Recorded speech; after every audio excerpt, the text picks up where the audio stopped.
പാത്രം വെച്ചിട്ട് അപ്പുറത്തുള്ള കൂട്ടുകാരികൾ നീ അറിഞ്ഞ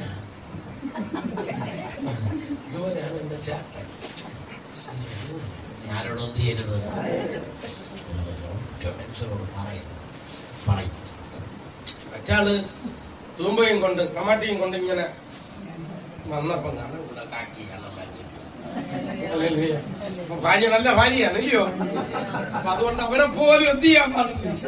വചനം പറയുന്നത് നിന്റെ മാർവിടത്ത് സഹിക്കുന്നവർ സഹിക്കുന്നതല്ല, സഹിക്കുന്നത് വേറെ, ശയിക്കണം എന്ന് പറഞ്ഞുള്ള മലയാള വാക്കിന്റെ അർത്ഥം കുടുംബ ജീവിതം നയിക്കുന്നവരെ പോലും എന്ത് ചെയ്യുന്നു.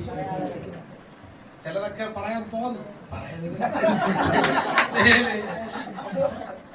ഈ പണ്ട് ഒരു ബൈബിൾ കോളേജില്, ഈ കൊട്ടാരക്കര ഭാഗത്ത് ഒരു ബൈബിൾ കോളേജില് ഇങ്ങനെ പ്രൈസലോട് സ്വന്തം പിള്ളേരെല്ലാം പഠിച്ചോണ്ട് അപ്പൊ ഒരു ഭാഷണം പ്രസംഗിച്ചു ശയിച്ചു.